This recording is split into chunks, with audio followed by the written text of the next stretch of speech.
Hello everyone, welcome back to my channel. My name is Autumn and today I am doing a book unhaul. I have done a few book unhauls on my channel, but they've been sprinkled throughout my writing vlogs, so this is going to be my first dedicated book unhaul. So how I like to unhaul books, or how I determine what books I'm going to be getting rid of. Either I read them and I didn't like them, I purchased them a long time ago and I have no desire to read them now, or I have read them, I enjoyed them, but I'm just not ever going to read them again. I like to rotate my bookshelves pretty frequently because I don't have a lot of shelf space. I have two bookshelves in my office and then the one that's behind me, but I share that one with my boyfriend, so space over there is limited. I don't have a lot of space to keep a lot of books, or to keep books that I'm not going to read, or I didn't enjoy, or I did enjoy and I'm not going to ever read them again. I don't have space for those books, so I need to get rid of them. By the time you're seeing this video, all of these books will already be unhauled. I unhaul them at one of our local used bookstores, and what this bookstore does is when you bring in books to donate, they actually give you a credit, and then you can use that credit at that used bookstore. So that's how I donate my books. And none of these books I am going to be changing my mind about because they've been here for a while and I just either didn't like them or I have no desire to read them. So I have 14 books here that I am going to be chatting about, and the first one is The Serpent's Kiss by Mark T. Sullivan. Now, to be totally honest, I don't know how this book ended up on my bookshelf. I don't know who bought it for me. I don't know if it was just placed there for a funny by somebody. I don't know how this got here, but I have no desire to read this book. The next book I will be unhauling is I Am Mercy by Mandy Lynn. Mandy Lynn is an author tuber on YouTube. I believe I purchased this book when she was doing a sale for her books a long time ago, but I just don't think I am the target audience for this. I bought this book a couple of years ago, really excited for it, and I have never picked it up, and I don't think as time goes on I will be able to give this book a fair review or a fair shot, just because my reading style has changed so much since I first purchased this book, and I just don't think it's going to be something for me. The next book on this list is When We Were Vikings by Andrew David McDonald. This book is this author's debut, and I bought this book from Goodwill for $1 or maybe $2, and when I originally bought it, I thought that it would be something I would like, but as time goes on, it's just not something I think I'm going to read. But I would be interested to see if this author ends up writing anything else and publishes anything else, that I would look into it.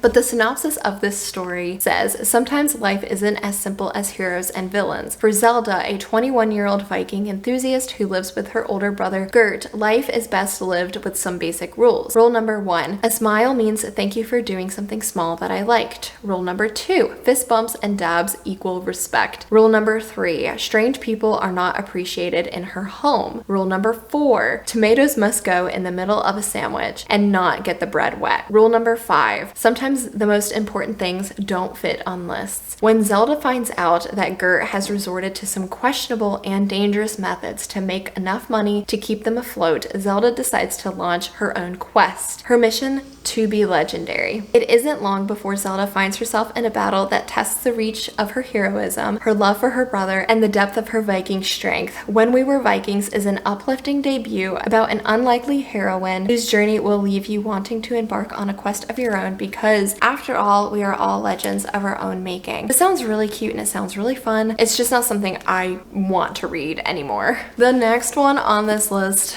oh my gosh, I don't hate a lot of books, and I'm usually pretty good about being tasteful when I say I don't like books. This is one of the few books where I would look you in the eyeball and tell you I did not like this book. So it's called Who We Are in the Dark by Jessica Taylor. So this book was very disappointing. The synopsis sounds phenomenal, you guys, but it's not the story. This is not this, and I was so upset. It was a story that really missed several opportunities, and this book makes me angry just holding it. Donor Lake is famous for its dazzling waters, dramatic mountains, and the travelers trapped there long ago who did unspeakable things to survive. But for lonely Nora Sharp, Donor was where a girl named Grace glided into her life one night and exploded her world. After that, every summer, winter, and spring break, Nora, her brother Wesley, the enigmatic Grace, and their friend and Rand left behind their real lives and reunited at Donner Lake. There, they traded truths and lies. They fell in love. They pushed each other too far. They came to know one another better than anyone in some ways and not at all in others. But 2 years later, something has happened to destroy them. Grace is missing, and Nora must find her way through the unspoken hurts and betrayals of the last 2 years and find her way back to Wesley and Rand to figure out what exactly happened to Grace, the girl she thought she knew. I looked this book up on Goodreads after I finished it because I had to know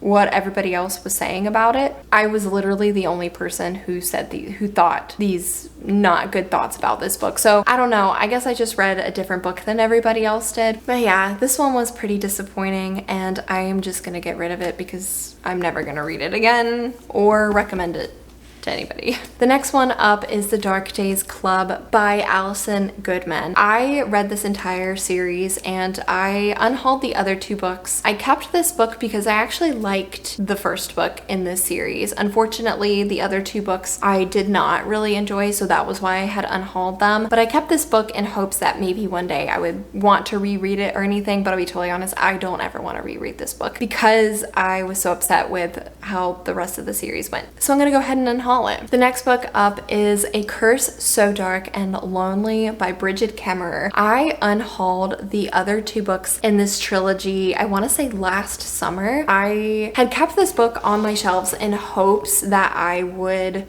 use it for writing purposes to pull inspiration if I ever decided to write my own Beauty and the Beast retelling, and if I kind of wanted some help because I did enjoy the writing style. I loved the characters and I liked how it was dual POV, and then how the final chapter was. I really loved the layout of this story, so I had kept it in hopes to help me with writing inspiration, but I'm not. This next book is a memoir. It is My Life as a Goddess by Guy Branum. I love listening to the audiobooks for memoirs, so I might see if I can find this book in an audiobook form, but I just don't see myself reading this. I believe I bought this from Goodwill a few years ago, and I've yet to pick it up whenever I go to my bookshelf to try to find a book to read. This is not the one I gravitate towards. The next one up is Imperfect by Claire Fraze. I don't see myself reading this book only because I haven't really been gravitated to this genre in quite some time, and I don't see myself diving into it. It was written almost 10 years ago, so it's almost a 10-year-old book, obviously. I just don't see myself reading it in this stage of my life. The next one up is The Coming Autumn by Lori Bussman. There were a few copies of this at my local Goodwill, which I thought was kind of interesting. When I first got this, I was pretty excited about it, but I have just yet to gravitate towards this book. It reminds me of that movie In Love and War, so I'll read you the synopsis so you get what I'm saying. When war is all around, Sadie Prentice is one of the youngest nurses ever to serve on the front. Gifted with the ability to heal, she only wants to help soldiers like her brother, who is all she has left in the world. Matt Smith has been in the army for many years. Fighting for the Allies, he finds himself wounded and being cared for by the most amazing woman he has ever met. A chance encounter, a secret mission, a lost memory. After the guns fall silent. As each one heals from the aftermath of the war, Sadie continues to help soldiers, this time at a convalescent hospital in England. Matt can't remember his time on the front after a grave head wound. From the war-ravaged stateside of France to the beautiful manicured gardens of England to the quiet Midwest, it says Midwest, but I think it might mean Midwest. Back home, will these two wounded souls find their way back to each other? It sounds cute, it sounds sweet, it sounds wholesome, a little bit sad, but I just don't want to read it. This next one up is Fly with the Arrow by Sarah Wilson. I bought this book a couple of years ago on Amazon, and I don't exactly know how I ended up stumbling across it, but it sounded really fun and really intriguing when I had first purchased it on Amazon, but I never gravitate towards it. And then a couple of weeks ago, I reread the synopsis of it, and I just wasn't feeling it. I don't think it's something I want to be reading right now. It's not something I'm going to be gravitating towards. So I am going to donate it to the used bookstore and hopefully it'll find its rightful owner. It says stolen away to Bluebeard's lair and all I got was this severed head. See, okay, this was the problem, was because the synopsis kind of sounded a little weird. So I kept like tripping over my words. I'm gonna try my best. I had already resigned myself to an unwanted marriage when he swept in and took me as his bride. I hadn't resigned myself to violence or an early death, but that's a bit much to ask of a person. But I'm not the kind of girl to just give up, not even if it means facing all the horrors of his mad fae world head on. I refuse to give in, go crazy, or be killed by one of his rivals. I also refuse to fall in love with him, not even if he keeps surprising me with depths I didn't expect. After all, he's had 15 wives before me, and it's not a case of the more the merrier. I have a crafty husband, a severed head that gives surprisingly good advice, and a common sense my mother gave me. Together, they'll just have to be enough to conquer this fae realm, especially now that I found out that this fate of the world is connected to the fate of my own. Failure in one means the desolation of the other. I just don't see myself reading this, so I'm gonna go ahead and pass it on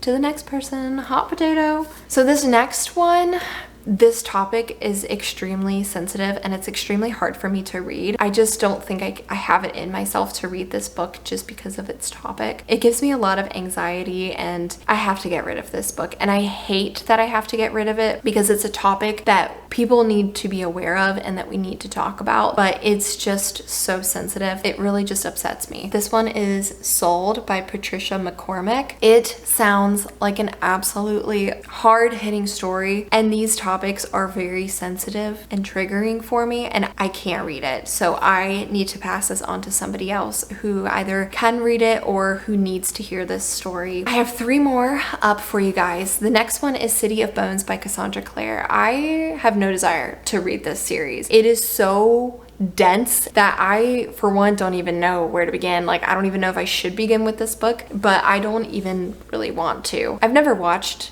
any of the Shadowhunters either. The only thing I know is I have a writing friend who worked on the set of Shadowhunters. That's all I know. I actually got this book from the used bookstore that I am going to be returning this to, so that's kind of fun. The next one is The Birth of Venus by Sarah Dunnan. I purchased this book a few years ago when I was slowly starting to get back into reading, but the more I've read of other books, the more I know I won't like this book. I'll read the synopsis to you guys and then tell you what I don't think I'm gonna like about it. So it says, Alessandra Cecchi is not quite 15 when her father, a prosperous cloth merchant, brings a young painter back from Northern Europe to decorate the chapel walls in the family's Florence palazzo. A child of the Renaissance with a precarious mind and a talent for drawing, Alessandra is intoxicated by the artist's abilities. But Alessandra's parents have made plans for their daughter, and she is soon to be married off to a wealthy, much older man. Meanwhile, the reign in the Medicis, with their love of luxury, learning, and dazzling art, is being threatened by the hellfire preaching and increasing brutality of the fundamentalist monk Savonarola and his reactionary followers. As the city shudders with violence and change, Alessandra must find her own way and finally explore the passions she's kept so long at bay. I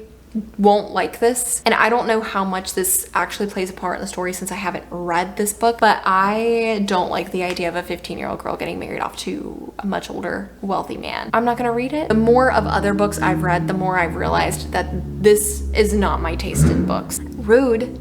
And the last one up is Oryx and Crick by Margaret Atwood. I bought this book at the Goodwill in my hometown, and I have no desire to read this. I had purchased this book, I believe, last year when I was reading The Handmaid's Tale. I thought that I would like The Handmaid's Tale and I would like to read more of Margaret Atwood, but it was the opposite. I did not like The Handmaid's Tale, and I have yet to want to read this book. Absolutely no desire to read it. So I'm just gonna gonna go ahead and get rid of it. It says Oryx and Crake is at once an unforgettable love story and a compelling vision of the future. Snowman, known as Jimmy before mankind was overwhelmed by a plague, is struggling to survive in a world where he may be the last human and mourning the loss of his best friend Crake and the beautiful and elusive Oryx, whom they both loved. In search of answers, Snowman embarks on a journey with the help of the green-eyed children of Crake through the lush wilderness that was so recently a great city until powerful corporations took mankind on an uncontrolled genetic engineering ride. Margaret Atwood projects us onto a near future that is both all too familiar and beyond our imagining. I think it's the start of a series. Oh, no, it's a trilogy, but I have no desire to read it. Okay, so those are all the books I am going to be unhauling. I hope you guys enjoyed watching this book unhaul. If you've heard of any of these books, if you have unhauled any of these books yourself, let me know down in the comments below. If you're still watching and you don't know what else to say, leave me the little apple emoji down in the comments below. Thank you guys so much for watching this video. My name is Autumn and I will see you in the next one. Bye.